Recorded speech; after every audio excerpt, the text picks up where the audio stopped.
le grand théâtre de la géopolitique, une satire machiavélique et dantesque. Depuis des siècles, la scène de la géopolitique accueille la tragicomédie la plus longue du monde, un défilé d'inimitiés inventées où les dirigeants, tels des acteurs extravagants dans un opéra absurde, crient, complotent et gesticulent sauvagement pour le bénéfice du public. Mais derrière les fanfaronnades, ces prétendus rivaux échangent des poignées de main en coulisses, s'assurant ainsi que leurs poches restent pleines et que le public n'en sache rien. En nous inspirant du pragmatisme cynique de Machiavel et de la vision poétique de la fraude et de la trahison de Dante, levons le voile sur la farce que nous appelons « politique mondiale ». Attention, spoiler, la blague est pour nous. Les États-Unis, la Russie et la Chine, les meilleurs ennemis de toujours. Au plus haut niveau, les États-Unis, la Russie et la Chine ressemblent plus à des copains de poker qu'à des ennemis mortels. Certes, ils se livrent à des querelles publiques occasionnelles, sanctions ici, exercice militaire là, mais la rivalité est aussi réelle que le catch. Pourquoi? Parce que le conflit fait vendre, et sur le marché géopolitique, il n'y a pas de meilleur modèle économique que la guerre. Vous voyez, les armes ne se vendent pas toutes seules et les avions de combat ne se vendent pas comme des petits pains juste parce que le Pentagone les trouve cool. Chaque char, missile et drone a besoin d'un méchant pour justifier son achat, et rien ne motive autant les électeurs qu'un croque-mitaine fabriqué. Lorsque les dirigeants parlent gravement de « défendre la liberté » ou de « résister à l'autoritarisme », ils disent en réalité « c'est la saison des ventes d'armes, mon chou ». Pendant ce temps, la guerre en Ukraine se déroule comme une comédie burlesque sinistre. Les soldats ukrainiens périssent par milliers, et tandis que les gros titres la présentent comme un noble combat pour la démocratie, les caisses enregistreuses des grandes compagnies pétrolières, du cercle intime de Poutine et de Lockheed Martin chantent en harmonie. Imaginez Poutine, Biden et 11 assis autour d'une table après que les caméras se soient éteintes, sirotant de la vodka et discutant de qui jouera le méchant le trimestre prochain. Nous vous sanctionnerons, vous les envahirez et nous nous retrouverons à Davos pour un brunch, conviennent-ils, trinquant à un autre trimestre réussi d'hostilité mutuellement bénéfique. Ce sont des relations internationales, mais avec un morceau de rire.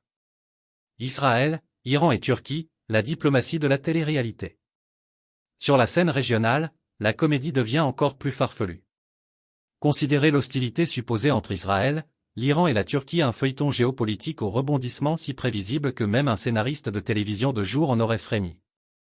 Erdogan crie des slogans anti-israéliens avec la passion d'un acteur surpayé lors d'une matinée, tandis que, tranquillement, le pétrole coule d'Azerbaïdjan par les pipelines turcs vers Israël.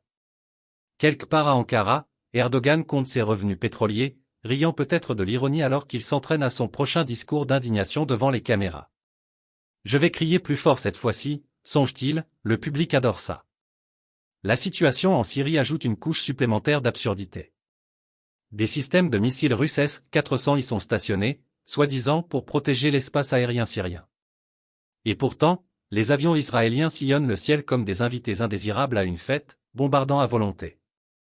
C'est drôle comme ces missiles russes de pointe développent soudainement le trac lorsqu'il est temps d'intercepter les avions israéliens.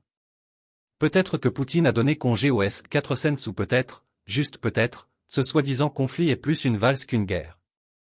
Au final, Israël reste indemne et la Russie conserve son statut de superpuissance de voisinage amical. Tout le monde obtient ce qu'il veut, sauf les pauvres Syriens, qui doivent jouer le rôle de dommages collatéraux. Le théâtre infernal, Dante serait fier.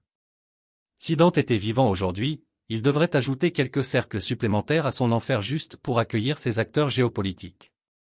Dans le paysage infernal d'aujourd'hui, les architectes de la guerre et de la tromperie virevolteraient dans une danse sans fin, drapés dans des costumes d'indignation vertueuse, tandis que sous leurs robes se trouveraient des comptes en banque engraissés par le sang et le labeur des gens ordinaires. Tels les hypocrites du 8e cercle de Dante, ils brillent en public tout en dissimulant le lourd fardeau de leur corruption. Ici, les magnats militaro-industriels seraient condamnés à des réunions de conseils d'administration éternelles, à lancer sans cesse des guerres qui ne finiront jamais. Les dirigeants politiques, quant à eux, répéteraient sans cesse leurs discours, chacun d'eux étant une performance pour justifier la dernière trahison en date.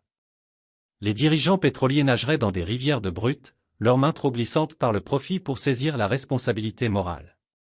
Le public? Nous resterions assis dans les gradins, à applaudir et à huer au bon moment, sans savoir que nous faisions partie de la farce, nous aussi. Conclusion, une mascarade sans entracte. La grande mascarade géopolitique continue donc, chaque nouveau conflit étant le dernier d'une série sans fin d'actes. Les dirigeants vont et viennent, les costumes vont changer, mais le scénario reste le même. Il y aura toujours un nouveau méchant à diaboliser, un nouvel allié à trahir et une nouvelle guerre à mener, tant que les profits continueront d'affluer. La tragédie de tout cela n'est pas seulement que le monde est dirigé par des menteurs, mais que le public continue d'acheter des billets. Nous regardons les informations, en serrant notre pop-corn dans nos mains, en croyant que nous assistons au déroulement de l'histoire, alors qu'en fait nous assistons à la même farce, jouée par les mêmes acteurs, tous pour les mêmes raisons, le pouvoir, le profit et le contrôle. Tant que le public ne perce pas l'illusion, le spectacle continuera, avec de nouvelles guerres, de nouveaux ennemis et de nouveaux cadavres pour remplir la scène. En fin de compte, la seule question qui reste est, combien de temps encore allons-nous applaudir ?